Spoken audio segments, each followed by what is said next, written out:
Our talk for today. And would you welcome Stuart along, who's going to tell us all about pure imagination? Over to you, Stuart. Thank you. Thank you, Reverend Bill. That was like a meditation in itself, Sounds. really transporting me back to childhood. What a beautiful sentiment. So, that song you just heard, Pure Imagination, was written by British songwriting duo Leslie Bricusse and Anthony Newley for the classic 1971 film Willy Wonka and the Chocolate Factory, which was based on a Roald Dahl book. The song you heard was originally performed by actor Gene Wilde during the famous chocolate room scene. Brick has stated in interviews that the most important line of that song is "You'll be free if you truly wish to be." How Stuart, powerful. we can't see you. Oh, I didn't realize you couldn't see me. Okay, can you see me now? We can. Ah, wonderful, thank you. Okay. All right, so I was saying, Brick has stated in interviews that the most important line of the song is "You'll be free if you truly wish to be." He wrote that line to be an uplifting, reflecting message for people to carry through life. I just want to make a quick comment on the power of art. So I saw that during childhood and I really felt inspired. I guess I was receptive to that message. I didn't realize it was pretty much a new thought message, really. I'm realizing that later in life. So Roald Dahl's narratives frequently mirror New Thought and esoteric philosophies regarding the latent power of the human mind. Rather than relying on external magical tools like wands or potions, his protagonists often manifest magic through pure mental focus. Roald Dahl's an interesting character. He actually worked for the intelligence community as a spy for a while. That's a whole other tangential rabbit hole, which is really interesting. But I've got a quote from him. This is a Roald Dahl quote. "And above all, watch with glittering eyes the whole world around you, because the greatest secrets are always hidden in the most unlikely places. Those who don't believe in magic will never find it." So, like I was saying, that kind of talk really resonated with me during childhood. I guess it's a kind of naivety, thinking that anything's possible during childhood. This prompted me to remember something that Jesus said in Matthew 18:3. Jesus said, "Truly I tell you, unless you change and become like children, you will never enter the kingdom of heaven." That's some pretty heavy talk there. I want to break that down. Now, some of this is my own thoughts and perspectives. It is based on a lot of study. For me, the kingdom of heaven is the reintegration into the whole, true alignment back with source. As Jesus would say, he'd say, if you've seen me, you've seen the Father. I do the work of the Father. I think from what he's saying, he was pretty much fully integrated. So I want to read that again. Truly I tell you, unless you change and become like children, well, we were all children in the past, so it's about, I guess what he's asking us to do is return to where we started. Truly I tell you, unless you change and become like children, you will never enter the kingdom of heaven. Now, for context, I want to read you a couple of verses before. So this is Matthew 18, 1 to 5. At that time, the disciples came to Jesus and asked, "Who then is the greatest in the kingdom of heaven?" He called a little child to him and placed the child among them. He said, "Truly I tell you, unless you change and become like children, you will never enter the kingdom of heaven. Therefore, whoever takes the lowly position of this child is the greatest in the kingdom of heaven. And whoever welcomes one such child in my name welcomes me." So the power of the month is imagination. Imagination is the spiritual power of the month for June. It's represented by the disciple Bartholomew. The coordinating colour is light blue, and the physical location is between the eyes, which sounds very much like the pineal gland location to me.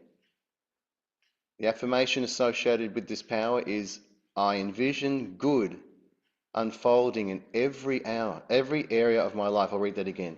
I envision good unfolding in every hour. I did it again. In every area of my life. So I went to the revealing word to read about imagination. And this is what I found. Imagination. The revealing word was written by Charles Fillmore. So it's what it is. It's a book you can look up the definitions of words in the scriptures. The faculty of mind that imagines and forms, the power to shape and form thought. The imaging faculty presides at the nerve center between the eyes. Through this faculty, the formless takes shape. With our imagination, we lay hold of ideas and clothe them with substance. Now, this next part really hit me hard. The body is the product of the mind. Could do a whole talk on that. My daughter's at the moment 15 and 17, and years ago I said to them, one day I'll be the granddad and you'll be the parent, and then later you'll be the grandparent, you'll have kids, grandkids. And I asked them, wait a second, who was the first person? Where did all this start? And they just stopped and thought for a long time. And I still think about that, but I like this in the revealing word here. The body is the product of the mind. What man pictures or imagines in his mind will eventually appear in his body. So I'm still reading from the revealing word here. In the communication of God with man, the imagining power of the mind plays an important part. It receives divine ideas and reflects their character to the consciousness. According to the scripture, this is the opening of the heavens and the seeing angels of God ascending and descending upon the Son of Man. Okay, so I want to talk to you about this, of all things, this drum kit here. I'm in the sanctuary at the moment. There's a drum kit at the back there. So back in the 80s, my friend and I, my best friend, we went down to the music store together and we both bought drum kits. And that must have been a great day for that store, for that salesperson, I'd say, because it was quite a lot of money we spent. Years later, I sold my drum kit to someone through the post, the trading post. Remember those days? And I started coming here, and you probably remember I used to play the little djembe when I first started. I loved that, just sat in the corner there. And I was learning these principles here at Unity, and I started to think, I'd love to have a drum kit again. I would love to have a drum kit, I could have it here at the sanctuary. But I thought, how am I going to get one? The first thing I did was I put a drum key on my key ring. A drum key is the key that you use to tune up the drums. And I was using the New Thought principles here because it meant that every time I picked up my keys, I had a tactile trigger. And I'd pick up my keys and I'd feel, there's the drum key. Yeah, I really want to get it. I didn't get obsessive about it, but I just put it there as a thought, as an imagination, as an image, as a manifestation principle. So I called my friend, who I'm still in contact with, and I said, do you remember that day we went and both bought drum kits? He's like, yeah, that was good. I sold mine, as you know, but I really want to buy one. I really want to get one. I've started looking. He said to me, well, I'm selling mine. I said, what?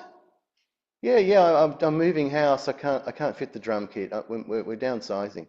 I said, how is it that I'm looking for a drum kit and you're selling your one, and it's one of the two that we bought on that day? So I don't know. I said, okay, let me. How long have I got? So a couple of months before we move house.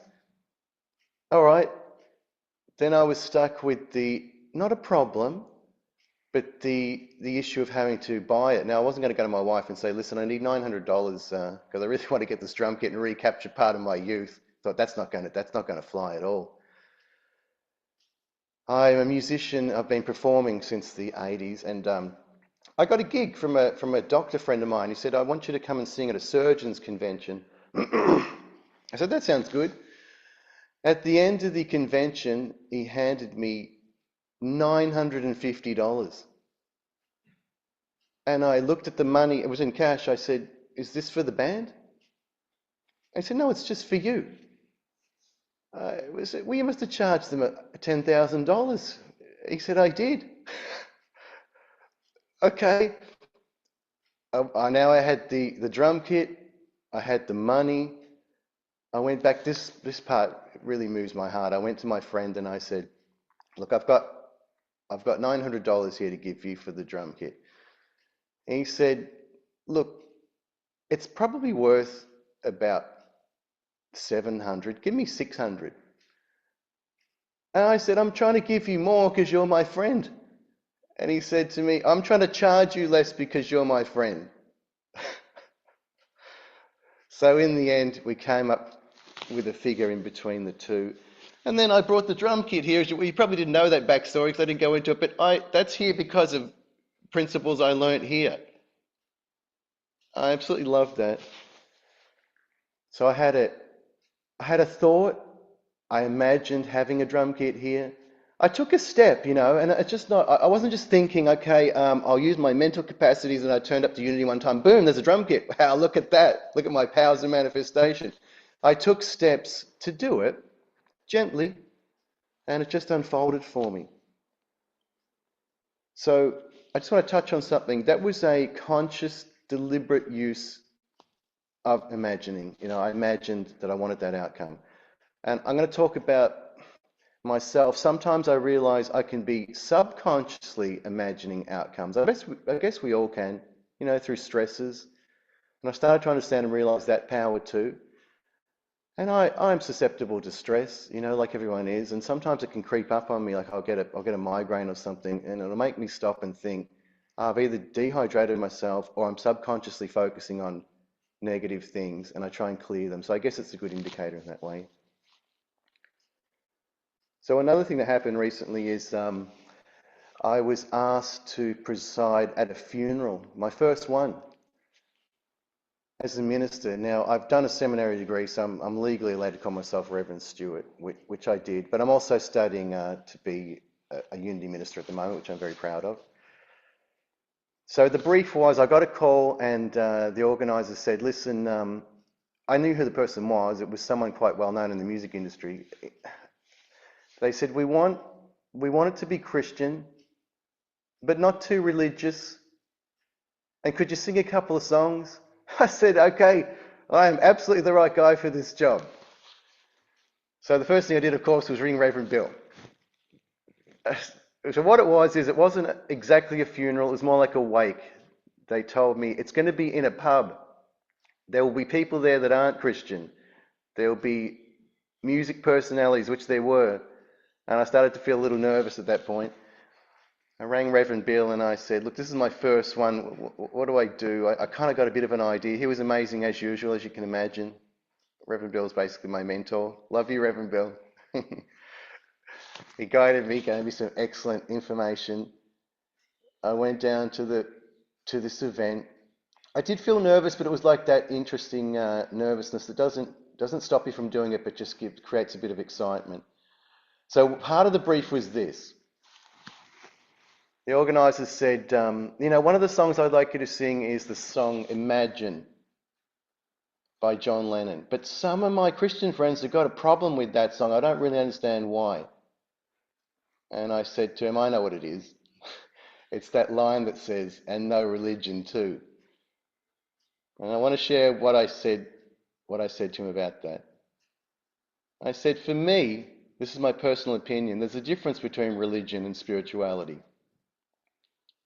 I see religion as someone else's journey, maybe an emulation of some other pattern or template that someone else has laid down, which I don't think is necessarily wrong.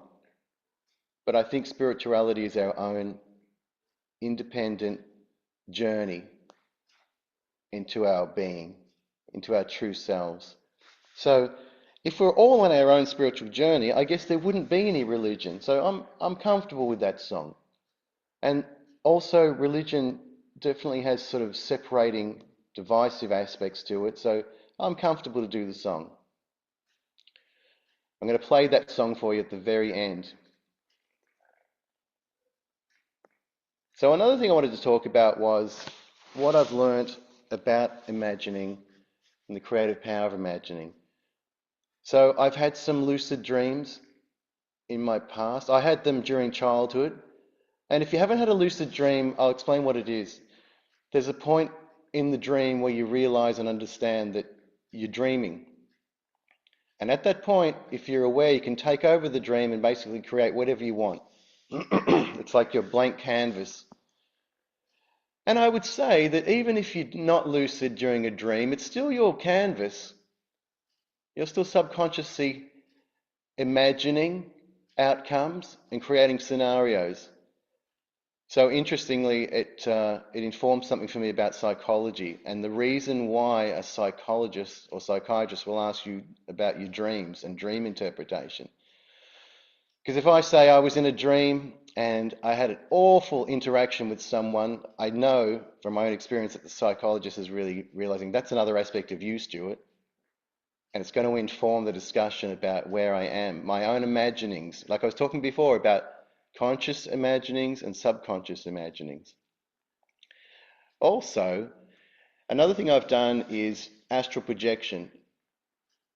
Now, I've also found that during astral projections, my own imaginings, what I imagine, the power of my imagination creates my reality. So from there, I started to understand why the masters have told us to get our thoughts in order, to really take control over our mind and imaginings, because I have a strong suspicion, and this is speculative on my part based on my own experiences and the things I've studied, that once we enter the afterlife, we are in a realm of pure imagination. I have a strong suspicion that once we pass over, the things we imagine are going to be manifest and created, whether positive or negative. I really understand. I feel like I understand why the masters were telling us to meditate, to calm our minds, to really understand who we are, so that once we enter that realm, we can enter that realm of pure imagination with confidence and a knowing of who we really are. We are the authors of our reality. So I'd like to finish there and thank you for your time as we play the song Imagine by John Lennon.